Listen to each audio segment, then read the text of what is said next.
ನಮಸ್ಕಾರ ವೀಕ್ಷಕರೇ, ಇವತ್ತಿನ ಒಂದು ವಿಶೇಷ ಸಂಚಿಕೆ ಏನಪ್ಪ, ಎಲ್ಲನೂ ನಾವು ಹೇಳ್ತಾ ಇರ್ತೀವಿ ಗ್ರಾಮ ಪಂಚಾಯಿತಿಯಲ್ಲಿ ಅಲ್ಲಿ ಹಗರಣ ಆಗಿದೆ, ಇಲ್ಲಿ ಹಗರಣ ಆಗಿದೆ ಅಂತೆ. ಆದರೆ ಇರ್ತಕ್ಕಂಥ ಇವರು ಏನು ಮಾಡ್ತಾ ಇದ್ದಾರೆ, ಅವರು ಕಾರ್ಯವೈಖರ್ಯ ಏನು, ಯಾವ್ಯಾವ ಇಒಗಳು ಚೆನ್ನಾಗಿ ವರ್ಕ್ ಮಾಡ್ತಾ ಇದ್ದಾರೆ, ಯಾವ ಇಒಗಳು ಚೆನ್ನಾಗಿ ವರ್ಕ್ ಮಾಡ್ತಾ ಇಲ್ಲ ಅನ್ನೋದನ್ನು ತೋರಿಸೋಕ್ಕಂಥ ವ್ಯವಸ್ಥೆ ಕೂಡ. ಯಾಕಂದರೆ ಇವತ್ತಿನ ದಿನಮಾನದಲ್ಲಿ ಯಾರು ಕೆಲಸ ಮಾಡ್ತಾ ಇರದೆ ಅವ್ರನ್ನ ನಾವು ಎತ್ತಿ ತೋರ್ಸೋಕ್ಕಂಥ ವಿಚಾರವೂ ಕೂಡ ಇರುತ್ತೆ. ಯಾರು ತೆಳಗೆ ನಿಂತು ಕೆಲಸ ಮಾಡ್ತಿರ್ತಾರೆ, ಅವರು ಯಾರು ಮಾಡ್ತಾಯಿದ್ದಾರೆ, ತಪ್ಪು ತಡೆಗಳು ಮಾಡ್ತಾರೋ ಎತ್ತಿ ಹಿಡಿಯೋಂಥ ಕೆಲಸನೂ ನಾವು ಮಾಡ್ತೀವಿ. ಯಾಕಂತಂದರೆ ಇವೆರಡೂ ಕೂಡ ಒಂದು ನಾಣ್ಯದ ಎರಡು ಮುಖದ ಇದ್ದಂತೆ. ಅಂದರೆ ಒಂದು ಸೈಡು ಚಲೋನು ಇರ್ತೈತಿ, ಒಂದು ಸೈಡ್ ಕೆಟ್ಟ ಇರ್ತೈತಿ. ನಾವು ಕೆಟ್ಟನೇ ತೋರಿಸ್ಕೊತ ಹೋಗೋದ್ರಾಗ ಅರ್ಥ ಇಲ್ಲ ರೀ, ಚಲೋನೂ ತೋರಿಸೋದಾಗ ಅರ್ಥ ಇಲ್ಲ. ಆದರೆ ಎರಡು ಮುಖದ ನಾಣ್ಯಗಳು ಯಾವ ರೀತಿ ಇರ್ತವೆ, ತಪ್ಪು ಮತ್ತು ಸರಿ ಅನ್ನೋದನ್ನು ನಾವು ಒಂದೊಂದು ಕ್ಲಾರಿಫೈ ಮಾಡ್ಕೋಬೇಕಾಗತ್ತೆ. ಅದೇ ಇವತ್ತಿನ ಒಂದು ಸಂಚಿಕೆಯಲ್ಲಿ ಇರ್ತಕ್ಕಂಥ ಬೆಳಗಾವಿ ಮತ್ತು ಗೋಕಾಕ್ ತಾಲೂಕಿನಲ್ಲಿ ಇರ್ತಕ್ಕಂಥ ಇವರು ಹಾಗೂ ಎಡಿಯವರು ಯಾವ ರೀತಿ ಕೆಲಸ ಮಾಡ್ತಾ ಇದ್ದಾರೆ, ಇವು ಎರಡೇ ತಾಲೂಕು ಯಾಕೆ ನಾವು ಆಯ್ಕೆ ಮಾಡಿಕೊಂಡು ಅನ್ನೋದನ್ನು ಒಂದು ನೋಟ ಕಂಡ್ರಿ.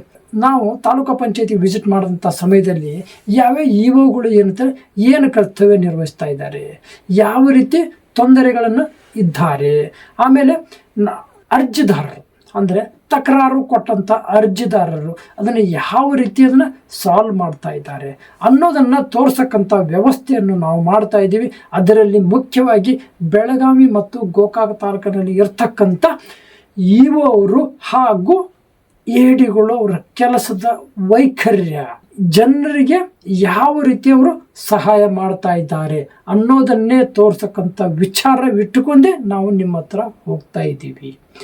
ಯಾಕಪ್ಪ ಅಂತಂದ್ರೆ ಬೆಳಗಾವಿ ತಾಲೂಕಿನಲ್ಲಿ ಇರ್ತಕ್ಕಂಥ ಹಾಗೂ ಗೋಕಾಕ್ ತಾಲೂಕಿನಲ್ಲಿ ಇರ್ತಕ್ಕಂಥ ಯಶವಂತ್ ಕುಮಾರ್ ಸರ್ ಬೆಳಗಾವಿ ಮತ್ತಂದರೆ ಗೋಕಾಕ್ ತಾಲೂಕಿನಲ್ಲಿರ್ತಲ್ಲ ಪರಶುರಾಮ್ ಗಸ್ತಿ ಸರು ಕೂಡ ಇಲ್ಲೇ ಕೆಲಸದ ಒಂದು ಅತ್ಯುತ್ತಮವಾಗಿ ಕೆಲಸ ನಿರ್ವಹಿಸಿಕೊಂಡು ಹೋಗ್ತಾ ಇದ್ದಾರೆ.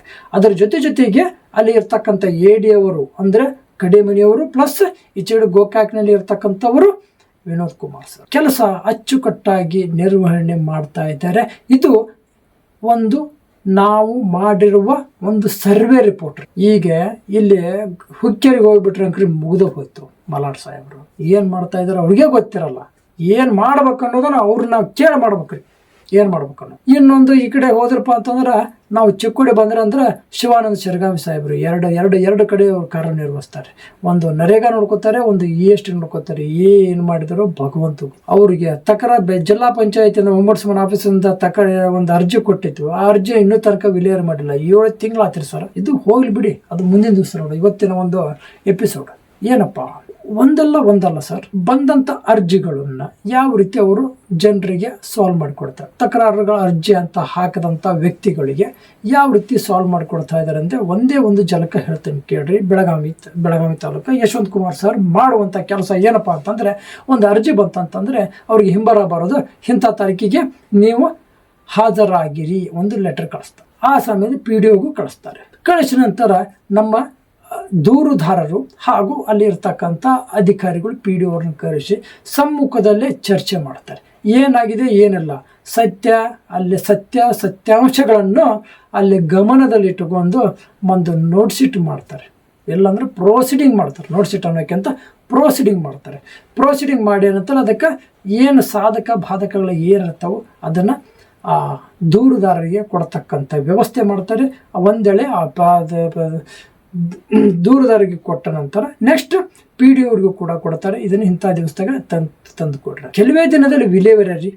ಅದೇ ಸೇಮ ಮತ್ತು ಇಲ್ಲಿ ಗೋಕಾಕ್ನಲ್ಲಿ ಕೂಡ ಏನಂತಾರೆ, ಕರೆದು ಅಲ್ಲೇ ಸಮ್ಮುಖದಲ್ಲಿ ಯಾರು ಕೆಲಸ ಮಾಡಿರೋದಿಲ್ಲ ಅಲ್ಲಿ ಕೇಸ್ ವರ್ಕರ್ಗೆ ತಾಕೀಸ್ ಮಾಡಿ ಅಲ್ಲೇ ಲೆಟರ್ ಮಾಡಿಸಿ ಅಲ್ಲೇ ದೂರದಾರಿಗೆ ಕೈಯಲ್ಲಿ ಕೊಟ್ಟು ಹೋಗುವಂಥ ಕೆಲಸ ಏನಂತಾರೆ ಇಲ್ಲಿ ಪರಶುರಾಮ್ ಸರ್ ಮಾಡ್ತಾ ಇದ್ದಾರೆ. ಇದೇ ಕೆಲಸ ಇವರಿಬ್ಬರು ಏನು ಮಾಡ್ತಾ ಇದ್ದಾರಲ್ಲ, ಬೇರೆ ಇಒಗಳು ಯಾಕ್ರಿ ಇಂಟ್ರೆಸ್ಟ್ ಕೊಟ್ಟು ಮಾಡ್ತಾ ಇಲ್ಲ? ಇದು ನಮ್ಮ ಪ್ರಶ್ನೆ ಅಲ್ಲ ಸ್ವಾಮಿ, ಇದು ದೂರುದಾರರ ಪ್ರಶ್ನೆಗಳ ಸುರಿಮಳೆ.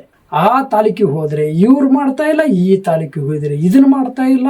ಪಾಪ ದೂರುದಾರ ಅಡ್ಡಾಡಿ ಚಪ್ಪಲ್ ಸಮಯ ಅಂತ ಕೆಲಸ ಇಒಗಳು ಮಾಡ್ತಾ ಇಲ್ಲ. ಒಂದೇ ಒಂದು ಸರ್, ಒಂದು ಅನ್ನೋಕ್ಕಿಂತನೂ ಪರ್ಟಿಕ್ಯುಲರ್ಗೆ ಹೇಳ್ತೇವೆ ಕೇಳಿ. ಹಾಸ್ಟೆಲ್ಗೆ ವಿಸಿಟ್ ಮಾಡಿ, ಹಾಸ್ಟೆಲ್ಗೆ ಸರ್ ಇಂಥ ಹಾಸ್ಟೆಲ್ನಲ್ಲಿ ಸ್ವಲ್ಪ ತಕರಾರಿದೆ ಬನ್ನಿ ಅಂತ ಅಷ್ಟೇ ಹೇಳಿದ್ವಿ. ಆಯ್ತು ಅಂದ್ರೆ ಸಡನ್ನಾಗಿ ಯಶವಂತ್ ಕುಮಾರ್ ಸರ್ ಅಲ್ಲಿಂದ ಹೊರಟರು ನಮ್ಮ ಜೊತೆಗೆ. ಬೇಡ ರೀ, ನಿಮ್ಮ ಗಾಡಿ ಬೇಡ, ನನ್ನ ಗಾಡಿಯಲ್ಲಿ ಹೋಗೋಣ ಅಂಥೇಳಿ ಅವರು ಗಾಡಿಯಲ್ಲಿ ಕೂರಿಸ್ಕೊಂಡು ಅಲ್ಲಿ ಹೋದಂಥ ಸಂದರ್ಭ ಕೂಡ ನಾವು ನೆನಿಬೇಕು. ಅವ್ರಿ ಸ್ವಾಮಿ ದೂರದಾರ ಕರ್ಕೊಂಡು ಹೋಗ್ತಾರೆ, ನೀವು ಬನ್ನಿ ನಿಮ್ಮ ಗಾಡಿಯಲ್ಲಿ ನಾನು ಮುಂದಿರ್ತೇನೆ ಅಂತ ಹೇಳಿ ಗಾಡಿ ಹತ್ಕೊಂಡು ಇಲ್ಲಿ ಇರ್ತಕ್ಕಂಥ ಮನುಷ್ಯನ ಅವರು ಅದೇ ಸ್ಯಾಲ್ರಿನ ತಗೋತಾರೆ, ಇಲ್ಲಿ ಅದನ್ನು ಸ್ಯಾಲ್ರಿ ತಗೋತಾರೆ.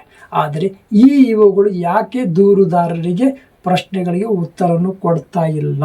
ಇಲ್ಲಿ ಕೂಡ ಬರುತ್ತಾರೆ. ಏನು ಹೇಳಿ, ಜಿಲ್ಲಾ ಪಂಚಾಯತ್ ಸತಿ ಕೊಡಲ್ಲ ರೀ, ಒಂದೂವರೆ ವರ್ಷ ಆದರೂ ಕೂಡ ಅಲ್ಲಿ ಪತ್ರಕ್ಕೆ ಉತ್ತರ ಕೊಡಲ್ಲ. ಯಾಕೋ ಏನೋ ಗೊತ್ತಿಲ್ಲ, ಏನು ಅಲ್ಲಿಂದಲ್ಲೇ ಸೆಟ್ಲ್ಮೆಂಟ್ ಮಾಡ್ಕೊಂಡು ಕ್ಲಿಯರ್ ಮಾಡ್ತಾರೆ, ದೂರು ಬರಲಿ ಅಂತೇಳಿ. ಏನೂ ಗೊತ್ತಿಲ್ಲ ಜಿಲ್ಲಾ ಪಂಚಾಯತಿ ಇರೋದು. ಅವ್ರದ್ದು ಕೂಡ ಮಾಡೋಣ, ಅಲ್ಲಿ ಕೂಡ ಯಾರು ಕೆಲಸ ಮಾಡ್ತಾ ಇದ್ದಾರೆ, ಯಾರು ಕೆಲಸ ಮಾಡ್ತಾರೋ ಅನ್ನೋದು ಕೂಡ ಮುಂದಿನ ದಿನದಲ್ಲಿ ನಾವು ಕೂಡ ಅದನ್ನು ಎಪಿಸೋಡ್ ಮಾಡೇ ಮಾಡ್ತೀವಿ. ಯಾಕಪ್ಪ ಅಂತಂದ್ರೆ ಇಲ್ಲೇ ನಾವು ಬರೀ ತಪ್ಪುಗಳನ್ನು ಹೇಳೋದು ಅರ್ಥ ಅಲ್ಲ ರೀ, ಇಲ್ಲೇ ಯಾರು ಸರಿಯಾಗಿ ಕೆಲಸ ಮಾಡ್ತಾರೋ ಅವರು ಎತ್ತಿ ತೋರಿಸುವಂಥ ಕೆಲಸ ನಮ್ಮ ಪ್ರೀತಮ್ ನ್ಯೂಸ್ ಮಾಡ್ತಾ ಇದೆ ಅಂತ ನಾವು ಹೇಳ್ತಾ ಇದ್ದು ನಮ್ಮ ಹೆಮ್ಮೆಯ ಕೆಲಸ ರೀ, ಬೇರೆದವರಲ್ಲ. ನಮ್ಮ ಪ್ರೇಕ್ಷಕರು ಅಥವಾ ಇದನ್ನು ನೋಡ್ತಾ ಇರೋದು ಇದನ್ನು ಪ್ರೋತ್ಸಾಹಿಸಲೇಬೇಕು ರೀ. ಯಾಕಪ್ಪ ಅಂತಂದರೆ ಪ್ರತಿಯೊಂದಕ್ಕೂ ಒಂದು ಅರ್ಥ ಇರುತ್ತೆ, ಅರ್ಥ ಬಿಟ್ಟು ನಾವು ಯಾವುದೇ ಕಾರಣಕ್ಕೂ ಸುಳ್ಳು ವರದಿಗಳನ್ನು ಮಾಡೋದಿಲ್ಲ ರೀ. ಈ ರೀತಿಯಾಗಿ ಇದನ್ನು ಮಾಡ್ತಾ ಹೋದರೆ ಎಲ್ಲ ಇಒಗಳು ದೂರುದಾರರಿಗೆ ಸಂತೋಷವಾಗಿ ಹೋಗ್ತಾರೆ ಸ್ವಾಮಿ. ಆ ಕೆಲಸ ಯಾರು ಮಾಡಬೇಕಪ್ಪ ಅಂತಂದ್ರೆ ಅಲ್ಲಿ ಇರ್ತಕ್ಕಂಥ ಆಯಾ ತಾಲೂಕಿನಲ್ಲಿ ಇರ್ತಕ್ಕಂಥ ಇವರು ಮಾಡಲೇಬೇಕು. ಯಾಕಂತಂದರೆ ಒಂದು ಉದಾಹರಣೆ ಇದೆ, ಹಳೆಯ ಕಾಲದಿಂದ ಅಕ್ಕಂಚಾಲಿ ಹಿರಿ ಮಂದಿಗೆಲ್ಲ ಅಂತೇಳಿ. ಹಿರಿಯ ಅಕ್ಕಂಚಾಲಿ ಏನೋ ಗೊತ್ತಿಲ್ಲ, ಆದರೆ ಇಲ್ಲಿ ಒಬ್ಬ ಮನೆ ಯಜಮಾನ ಯಾವ ರೀತಿ ಇರ್ತಾರೆ ಅದರ ಮೇಲೆ ಅಲ್ಲಿ ಇರ್ತಕ್ಕಂಥ ಕೆಲಸಗಾರರು ಅನ್ನೋದು ತಪ್ಪಾಗುತ್ತೆ. PDO ಅವರು ಕೆಲಸ ಯಾವ ರೀತಿ ಮಾಡ್ತಾ ಇದ್ದಾರೆ ಅನ್ನೋದನ್ನು ಸ್ಪಷ್ಟತೆ ಗೊತ್ತು. ಒಂದೇ ಒಂದು ಉದಾಹರಣೆ ರೀ, ಯಶವಂತ್ ಕುಮಾರ್ ಸರ್ ಬಂದಾಗಿನಿಂದನೂ ಕೂಡ ಅರ್ಜಿಗಳು ಅಂದರೆ ತಕರಾರು ಅರ್ಜಿಗಳು ಕಡಿಮೆ ಆಗಿದ್ದವು. ತಕರಾರು ಅರ್ಜಿಗಳು ಕೊಡ್ತಕ್ಕಂಥ ಕಡಿಮೆ ಆಗ್ತಾ ಬರ್ತಾ ಇದೆ. ಹಿಂದಿನೂ ಇದ್ದಂಥವನು ಕೂಡ ಸಾಲ್ವ್ ಮಾಡ್ತಾ ಇದ್ದಾರೆ. ಇದು ನಾವು ಕಣ್ಣಾರಲ್ಲೇ ನೋಡಿದ್ದು, ಕಿವಿಯಾರಲ್ಲೇ ಕೇಳಿದ್ದನ್ನು ಮಾತ್ರ ನಾವು ಮಾತಾಡಬೇಕು. ಅದೇ ರೀತಿಯೂ ಕೂಡ ಅಂತಲೇ ಗೋಕಾಕ್ನಲ್ಲಿ ಇರ್ತಕ್ಕಂಥ ಪರಶುರಾಮ್ ಗಸ್ತಿಸರು ಕೂಡ ಇದೇ ಕೆಲಸ ಮಾಡ್ತಾರೆ. ಸ್ವಲ್ಪ ಡಿಫ್ರೆನ್ಸ್ ರೀ, ಅವರು ಕರೆದು ಮಾಡ್ತಾ ಇದ್ದಾರೆ, ಇವರು ಲೆಟರ್ ಕೊಟ್ಟು ಅದನ್ನು ಸಾಲ್ವ್ ಮಾಡಿ ವ್ಯವಸ್ಥೆ ಮಾಡ್ತಾ ಇದ್ದಾರೆ. ಇನ್ನೊಂದು ಹೇಳ್ಬೇಕಂತಂದರೆ ಗ್ರಾಮ ಪಂಚಾಯಿತಿ ಅಧಿಕಾರಿ ಅವಧಿ ಮುಗಿದ ನಂತರ ಆಡಳಿತ ಅಧಿಕಾರಿ ಬಂದ ನಂತರ ಕೂಡ ಅಂತಲ್ಲ, ಆ ಆಡಳಿತ ಅಧಿಕಾರಿ ಇಒಗಳು ಬೇರೆ ತಾಲೂಕಿನಲ್ಲಿ ಕೂಡ ಏನಾಗಿದ್ದಾರೆ ಅಂತ ಆ ಇಒಗಳ ಕೂಡ ನೇಮಕಗೊಂಡರೂ ಕೂಡ ಅದೇ ಒಂದು ಗ್ರಾಮ ಪಂಚಾಯತಿ ಲಕ್ಷಗಟ್ಟಲೆ ಬಿಲ್ ತೆಗೆದಾರೆ. ಇದು ಉದಾಹರಣೆ ರೀ. ಯಾಕಪ್ಪ ಅಂತಂದರೆ ಈ ಉದಾಹರಣೆ ನಾವು ನಿಮ್ಗೆ ಯಾಕೆ ಹೇಳ್ತಾ ಇದ್ದೇವೆ ಅಂದರೆ, ಒಬ್ಬ ಇಒ ಅವರು ಇರ್ತಕ್ಕಂಥ ಜಾಗದಲ್ಲಿ ಯಾವ ರೀತಿ ಕೆಲಸ ಆಗುತ್ತಾ ಇದೆ ಅನ್ನೋದನ್ನು ನಾವು ಸ್ಪಷ್ಟವಾಗಿ ಜನರಿಗೆ ಮುಟ್ಸೋಕ್ಕಂಥ ವ್ಯವಸ್ಥೆ ಮಾಡ್ತಾ ಇದ್ದೀವಿ. ಮತ್ತು ಜಿಲ್ಲಾ ಪಂಚಾಯತಿಗೂ ಕೂಡ ಇದನ್ನು ವ್ಯವಸ್ಥೆ ಕೂಡ ನಾವು ಮಾಡ್ತಾ ಇದ್ದೀವಿ. ಈ ರೀತಿ ನಾವು ಮಾಡ್ತಾ ಹೋದರೆ ಒಬ್ಬ ಇಒರಿಂದ ಮತ್ತೊಬ್ಬ ಇಒ ಅವರು ಅದನ್ನು ಕಲಿತಾರೆ. ಅದನ್ನು ಕಲಿಲೇಬೇಕು. ಬೇರೆ ಇಒಗಳು ಈ ಊರು ಸಾಬರಿ ತೆಗೆದ ಮಾಡೋ ಬದಲಿ, ಸರ್ ನಿಮ್ಮಲ್ಲಿ ಫ್ರೆಂಡ್ ಸರ್ಕಲ್ ಆಯ್ತು ಅಥವಾ ಸರ್ ಅಂತ ಮಾತಾಡ್ತಾರೋ ಹೆಂಗಂತ ಮಾತಾಡ್ತಾರೋ ಗೊತ್ತಿಲ್ಲ ರೀ. ಆದರೆ ನೀವೇನು ಮಾಡಬೇಕಪ್ಪ ಅಂತಂದರೆ ಆ ತಾಲೂಕಿಗೆ ನೀವು ಒಂದು ಫೋನ್ ಮಾಡಿ ಕೇಳಿ, ನೀವು ಯಾವ ರೀತಿ ಕೆಲಸ ಮಾಡ್ತಾ ಇದ್ದಾರೆ, ಯಾವ ರೀತಿ ದೂರದಾರರಿಗೆ ಉತ್ತರವನ್ನು ಕೊಡ್ತಾ ಇದ್ದಾರೆ, ದೂರಗಳನ್ನು ಯಾವ ರೀತಿ ಸಾಲ್ವ್ ಮಾಡ್ತಾ ಇದ್ದಾರೆ ಅನ್ನೋದನ್ನು ಸ್ವಲ್ಪ 1, 2, 3 ನಿಮಿಷ 10 ನಿಮಿಷ ನೀವು ಅವ್ರ ಜೊತೆ ಚರ್ಚೆ ಮಾಡಿದರೆ ಆ ಚರ್ಚೆಯೊಳಗೆ ಇರತಕ್ಕಂಥ ವಿಷಯ ನಿಮಗೆ ತಿಳಿದು ನೀವು ಕೂಡ ಅದನ್ನು ಫಾಲೋ ಅಪ್ ಮಾಡಬೇಕಂತೆ ಇದು ನಮ್ಮಲ್ಲಿ ಮನವಿ ಕಣ್ರಿ. ನಿಮಗೆ ಆರ್ಡರ್ ಮಾಡೋದು ಅವಶ್ಯಕತೆ ಇಲ್ಲ ಸ್ವಾಮಿ, ನಾವು ಒಂದು ಮನವಿ ಮಾಡ್ಕೋತಾ ಇದ್ದೀವಿ. ಯಶವಂತ್ ಸರ್ ಮತ್ತು ಗಸ್ತಿ ಸರ್ ಯಾವ ರೀತಿ ಕೆಲಸ ಮಾಡ್ತಾರೆ, ಅದೇ ರೀತಿ ನಮ್ಮ ಕಡಿಮನಿ ಸರು ಮತ್ತು ಇಲ್ಲಿ ವಿನಯ್ ಕುಮಾರ್ ಸರ್ ಯಾವ ರೀತಿ ಕೆಲಸ ಮಾಡ್ತಾ ಇದ್ದಾರೆ. ಬಂದಂಥ ಜನರಿಗೆ ಕೂಡ ಏನಂತಾರೆ ಸ್ಪಂದನೆಯಾಗಿ ಕೂತ್ಕೊಳ್ಳಿ ಅನ್ನೋ ಪದ ಹೇಳ್ತಾ ಅವರ ಕಷ್ಟಗಳನ್ನು ಆಲಿಸುತ್ತಾ ದೂರು ಏನಿದೆ ಅಂತ ನೋಡಿಕೊಂಡು ಆ ದೂರುದಾರರ ಪತ್ರವನ್ನು ಇಒ ಅವರ ಜೊತೆಗೆ ಚರ್ಚೆ ಮಾಡಿ ಅದನ್ನು ಯಾವ ರೀತಿ ವಿಲೇವಾರಿ ಮಾಡಬೇಕು, ಅವರಿಗೆ ಯಾವ ರೀತಿ ನ್ಯಾಯವನ್ನು ದೊರಕಿಸಿಕೊಡ್ತಂತೆ ಅವ್ರು ಹೇಳ್ತಾ ಇದ್ದಾರೆ ನೋಡಿ. ಅವರಿಬ್ಬರದ್ದು ಹೆಂಗಪ್ಪ ಅಂತಂದರೆ ಜೋಡೆತ್ತು ಇದ್ದಂಗೆ ರೀ. ಬೆಳಗಾವಿ ತಾಲೂಕು ಮತ್ತಂದ್ರೆ ಗೋಕಾಕ್ ತಾಲೂಕಿನಲ್ಲಿರ್ತಕ್ಕಂಥ ಜೋಡೆತ್ತುಗಳು ರೀ ಅವರು. ಒಂದು ಯಶವಂತ್ ಕುಮಾರ್ ಸರ್, ಒಂದು ಕಡಿಮನಿ ಸರ್, ಇಲ್ಲಿ ಪರಶುರಾಮ್ ಸರು, ಈಚೆ ಕಡೆ ವಿನೋದ್ ಕುಮಾರ್ ಸರ್. ಇವೆರಡು ತಾಲೂಕು ಜೋಡೆತ್ತು ಇಷ್ಟು ಚೆನ್ನಾಗಿ ಕೆಲಸ ಮಾಡ್ತಾ ಇದ್ದಾವೆ ಅಂದರೆ ಬೇರೆ ತಾಲೂಕಿನವ್ರು ನಾಚಿಕೆ ಪಡಬೇಕು ರೀ. ಇದನ್ನು ನಾವು ಹೇಳ್ತಾ ಇಲ್ಲ ಸರ್, ಅಲ್ಲಿ ಇರ್ತಕ್ಕಂಥ PDO ಅವರು ಹೇಳ್ತಾ ಇದ್ದಾರೆ, ಜನರು ಹೇಳ್ತಾ ಇದ್ದಾರೆ. PDO ಬಿಟ್ಟಾಕಿರಿ, ಯಾಕಂದರೆ ದೂರದಾರ ಕೊಟ್ಟಂಥವ್ರಿಗೆ. ಆದರೆ ಅಲ್ಲಿ ಜನರು ಹೇಳ್ತಾ ಇದ್ದಾರೆ ಪತ್ರಿಕಾ ಮಾಧ್ಯಮದವರು ಇರ್ತಾರೆ, ಮೀಡಿಯಾ ಮಾಧ್ಯಮದವರು ಕೂಡ ಹೇಳ್ತಾ ಇದ್ದಾರೆ. ಬಂದಾಗಿಂದ ಒಳ್ಳೆ ಕೆಲಸ ಆಗ್ತಾಯಿದೆ. ತಾಲೂಕು ಪಂಚಾಯಿತಿ ಅಂದರೆ ಗೊಬ್ಬರ ಆಗಿತ್ತು ಹಿಂದಿನ ಕಾಲ ಅಂತ ಅನ್ಬೇಕಾಗತ್ತೆ. ಆದರೆ ಯಾಕಂದರೆ ಯಶವಂತ ಕುಮಾರ್ ಸರ್ ಬರೋಕ್ಕಿಂತಲೂ ಹಿಂದೆ ಯಾರ್ಯಾರೋ ಬಂದರು, ಏನೇನೋ ಮಾಡಿದರು, ಆ ತಾಲೂಕು ಪಂಚಾಯಿತಿ ಕೆಟ್ಟ ಕೆರ ಹಿಡಿಸಿದ್ರು. ಈ ಯಶವಂತ ಕುಮಾರ್ ಸರ್ ಬಂದ ನಂತರ ಏನಾಗ್ತಾಯಿದೆ, ಬರಬರ್ತಾ ತಕರಾರುಗಳನ್ನು ಕಡಿಮೆ ಆಗ್ತಾಯಿದೆ. ಲೋಕಾಯುಕ್ತರ ಆಫೀಸಿಗೆ ಸಹಜ ಭೇಟಿ ಹೋದಂಥ ಸಮಯದಲ್ಲಿ ಅಲ್ಲಿ ಲೋಕಾಯುಕ್ತರೇ ಒಂದು ವಿಚಿತ್ರ ಆದರೆ, ಏನು ಸರ್ ನೀವು ಬಂದಾಗಿಂದ ಇಷ್ಟು ಚೆನ್ನಾಗಿ ನೀವು ಮಾಡಿದಾರ ಅಂತೇಳಿ.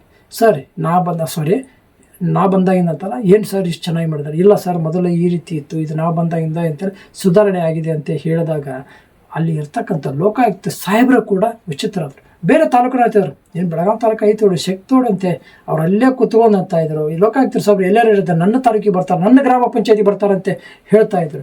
ಆದರೆ ಯಶವಂತ ಕುಮಾರ್ ಸರ್ ಅವರು ಸ್ವಾಗತ ಮಾಡುತ್ತಾ ಅವ್ರಿಗೆ ಇರ್ತಕ್ಕಂಥ ಸಿಸ್ಟಮನ್ನು, ಅವರು ಹೇಳಿದಂಥ ಪ್ರಶ್ನೆಗಳಿಗೆ, ಅವರು ಕೇಳಿದಂಥ ಕೆಲಸಗಳಿಗೆ ಅಥವಾ ಫೈಲ್ಗಳನ್ನು ತೋರಿಸಿಟ್ರು. 7 ಗಂಟೆ ಮಟ್ಟ ಇದ್ದರು ಸರ್. ಅಂಥ ಒಂದು ಸಂದರ್ಭದಲ್ಲಿ ಕೂಡ ಅಂತಲ್ಲ ಅನ್ಸದೆ ನಡಕದೆ ಸರಿಯಾದಂಥ ಉತ್ತರ ಕೊಟ್ಟರಲ್ಲ ಆ ಯಶವಂತ ಕುಮಾರ್ ಸರ್ ಅವರಿಗೆ ನಾವೊಂದು ಹ್ಯಾಟ್ಸ್ ಆಫ್. ಇಷ್ಟು ನಾವು ಯಶವಂತ ಕುಮಾರ್ ಆಯ್ತು, ಈಚೆ ಕಡೆ ಪರಶುರಾಮ್ ಗಸ್ತಿ ಸರಿಗೆ ಆಯ್ತು, ಈಚೆ ಕಡೆ ಕಡೆಮನಿ ಸರಿಗೆ ಆಯ್ತು, ಈಚೆ ಕಡೆ ವಿನೋದ್ ಕುಮಾರ್ ಸರ್. ಯಾಕೆ ನಾವು ಹೇಳ್ತಾ ಇದ್ದೇವೆ ಅಂದರೆ ಹೋದಂಥ ಸಂದರ್ಭ ಮತ್ತು ನಾವು ಒಂದು ಸರ್ವೆ ಮಾಡಿದಂಥ ರಿಪೋರ್ಟಿನ ಒಂದು ಮಾಹಿತಿ ಮಾತ್ರ ನಾವು ನಿಮ್ಗೆ ಹೇಳ್ತಾ ಇದ್ದೀವಿ ಹೊರತು ಬೇರೆ ಇದ್ರೊಳಗೆ ಮಿಕ್ಸಪ್ ಮಾಡಿ ಅವ್ರನ್ನ ಎಬ್ಬಿಸ್ಬೇಕಪ್ಪ ಅನ್ನೋದ್ರಿಂದ ಯಾವುದೇ ಕಾರಣಕ್ಕೂ ದೃಷ್ಟಿಕೋನದಿಂದ ಇಲ್ಲ ರೀ. ನಿಮ್ಮ ಬೇರೆ ಒಂದು ತಾಲೂಕಿಗೂ ಬರ್ತೀವಿ ರೀ. ಖಾನಾಪುರಕ್ಕೆ ಹೋಗಿದ್ದೆ, ಖಾನಾಪುರ ಇರ್ತಕ್ಕಂಥ ಅವ್ರ ಅಂಕರಿ ಮುಗಿದೋ ಹೊತ್ತು ಅಲ್ಲಿ ಏನು ರೀ ನಿಮ್ಮ ಸಮಸ್ಯೆ ಅಂತ, ಅಲ್ಲ ಸಮಸ್ಯೆ ನಾವು ಏನು ಅಂತ ಕೇಳೋವಂಥ ಒಂದು ಮನೋಭಾವನೆಯೂ ಇಲ್ಲ ಆ ಅಪ್ಪಗೆ. ಇಲ್ಲಿ ಬಂದರೆ ಅಂತಾರ್ರಿ, ಅಲ್ಲಿ ಹುಕ್ಕೇರಿ ಬಂದರೆ ಅವ್ರ ಹತ್ರ ಕೂತ್ಕೊಂಡು ಚೆನ್ನಾಗಿ ಮಾತಾಡ್ತಾರೆ, ಫೋನ್ ಮಾತಾಡಿದ್ರೆ ನನಗೆ ಫೋನ್ ಹಚ್ಚಿರಿ ಅಂತ ಹೇಳಿದ್ರೆ ಅದಕ್ಕೆ ಅವ್ರಿಗೆ ಯಾವುದು ಮುಂಜಾನೆ ಒಂದು ಮಧ್ಯಾಹ್ನ ಸಂಜೆಗೊಮ್ಮೆ ಒಂದೊಂದು ಥರ ಇರ್ತಾರೆ. ಅದನ್ನು ನೀವು ಅರ್ಥ ಮಾಡ್ಕೋಬೇಕು. ನೆಕ್ಸ್ಟ್ ಅತನಿಗೆ ಹೋದರೆ ಅತನಿ ಸಾಹೇಬ ಕುಂತು ಗಡತ್ತಾಗಿ ಕುಂತ್ಬಿಡ್ತಾವ್ರೆ. ಏನಾದ್ರೆ ಆಯ್ತು ರೀ ನಾ ಮಾಡ್ತೀನಿ ರೀ ಅಂತ ಹೇಳ್ತಾರೆ. ತಿರುಗಿ ಒಂದು ಲೆಟ್ರೂ ಬರೆಯಲ್ಲ. ಏನು ಬರೀತಾರೆ ಏನು ಬಿಡ್ತಾರೆ. ಹೀಗೆ ಮಾಡಿದ್ರಿ ಹೆಂಗೆ ರೀ. ಮತ್ತಿಷ್ಟು ಬೈಲೊಂಗರ್ಗೆ ಹೋದರೆ ಅಷ್ಟೇ ಸರ್ ಓಕೆ ನಾವು ಮಾಡ್ತೀವಿ, ಕಾಳಜಿ ಬಿಟ್ಬಿಟ್ರೆ ಅಂತ ಹೇಳಿ ಎಬ್ಬಿಸಿ ಕಳಿಸ್ತೀವಿ. ಆದರೆ ಈ ಇಬ್ಬರು ಇಒಗಳು ಏನಂತಲ್ರಿ, ಬೆಳಗಾವಿ ಮೆತ್ತಡ್ರ ಗೋಕಾಕ್ ತಾಲೂಕಿನಲ್ಲಿ ಇರ್ತಕ್ಕಂಥ ಇವರು ಅವ್ರ ಕೆಲಸವನ್ನು ನೋಡಿ ತಾವು ಕೂಡ ಅದನ್ನು ಅಳವಡಿಸಿಕೊಂಡು ನಮ್ಮ ಒಂದು ಬೆಳಗಾವಿ ತಾಲೂಕವನ್ನು ಮುಕ್ತರನ್ನಾಗಿ ಮಾಡಿ, ಇಲ್ಲ ದೂರುದಾರಿಗೆ ಉತ್ತರವನ್ನು ಕೊಟ್ಟು ಅವರನ್ನು ಕೂಡ ಅಳೆದಾಡಿಸಕ್ಕಂಥ ವ್ಯವಸ್ಥೆ ಮಾಡಬೇಡಿ ಅಂತ. ಇನ್ನೊಂದು ಕೂಡ ನಮ್ಮ ಜಿಲ್ಲಾ ಪಂಚಾಯಿತಿ CO ಸಾಹೇಬ್ರಿಗೆ ಅಂದ್ರೆ ರಾಹುಲ್ ಸಿಂಧೆ ಸರ್ಗೆ ಒಂದು ಮನವಿ ಮಾಡ್ಕೋಬೇಕಾಗಿ ಏನಪ್ಪ ಅಂತಂದರೆ, ಈ ಪಂಚಾಯತ್ ರಾಜ್ಯ ದಿನಾಚರಣೆ ದಿವಸ ದಯಮಾಡಿ ಈ 4 ಜನಕ್ಕೂ ಅಂದರೆ ಬೆಳಗಾವಿ ತಾಲೂಕಿನಲ್ಲಿರ್ತಕ್ಕಂಥ ಯಶವಂತ್ ಸರ್ಗೆ, ಮತ್ತೊಂದ್ರೆ ಪರಶುರಾಮ್ ಗಸ್ತಿ ಸರ್ಗೆ, ಮತ್ತು ಅಲ್ಲಿ ಇರ್ತಕ್ಕಂಥ ಕಡೆಮನಿ ಸರ್ಗೆ ಹಾಗೂ ಇಲ್ಲಿ ವಿನೋದ್ ಕುಮಾರ್ ಸರ್ ಅವರಿಗೆ ದಯಮಾಡಿ ಇವರಿಗೊಂದು ಪ್ರಶಸ್ತಿ ಪ್ರದಾನ ಮಾಡಿ. ಉತ್ತಮ ಆಡಳಿತ ಅಧಿಕಾರಿ ಅಥವಾ ಉತ್ತಮ ಇಒ ಅಂಥೇಳಿ ದಯಮಾಡಿ ಅವರಿಗೆ ಒಂದು ಪ್ರಶಸ್ತಿ ಪ್ರದಾನ ಮಾಡಿದರೂ ಒಳ್ಳೆಯದು ಅಂತ ಹೇಳ್ತಾ ಇದ್ದೀನಿ. ಇದು ನಿಮ್ಮ ಆಶೆ ಅಲ್ಲ ರೀ, ಇದು ನನ್ನ ಆಶೆ ಮತ್ತು ನಿಮ್ಮ ಆಶೆ ಅಲ್ಲ ಸರ್. ಅಲ್ಲಿ ಇರ್ತಕ್ಕಂಥ ಪತ್ರಿಕಾ ಮಾಧ್ಯಮದವರಾಯ್ತು ಅಥವಾ ಮೀಡಿಯಾ ಮಾಧ್ಯಮದವರಾಯ್ತು, ಅದರ ಜೊತೆಗೆ ದೂರುದಾರರು ನಮ್ಮನ್ನೆಲ್ಲ ಬಿಟ್ಟುಬಿಡಿ, ದೂರುದಾರರಿಗೆ ಒಂದು ಸಮಾಧಾನ ಕಂಡ್ರಿ. ಆ ಸಮಾಧಾನಕ್ಕೋಸ್ಕರ ಖಂಡಿತವಾಗಿ ರಾಹುಲ್ ಸಿಂಧೆ ಸಾಹೇಬರು ಇವರಿಗೆ ಉತ್ತಮ ಇಒ ಅಂಥೇಳಿ ಪ್ರಶಸ್ತಿ ಪ್ರದಾನ ಮಾಡ್ತಾರೆ ಅಂತ ನಾನು ತಿಳಿತಾ ಇದ್ದೀನಿ. ಅಷ್ಟೇ ಹೇಳ್ತಾ ನನ್ನ ಈ ಒಂದು ಎಪಿಸೋಡು ಕೂಡ ಅಂತೆಲ್ಲ ಮುಗಿಸ್ತಾ, ಯಾರು ಕೂಡ ಇದಕ್ಕೆ ಹೊಸಬರು ಸಬ್ಸ್ಕ್ರೈಬರ್ ಆಗಿ ಮತ್ತು ಇದನ್ನು ದಯಮಾಡಿ ಎಲ್ಲರಿಗೂ ಕೂಡ ಅಂತ ಶೇರ್ ಮಾಡಿ ಅಂತ ಹೇಳ್ತಾ ಇವತ್ತಿನ ಒಂದು ಎಪಿಸೋಡು ಕೂಡ ಮುಗಿಸ್ತಾ ಇದ್ದೀನಿ. ನಮಸ್ಕಾರ.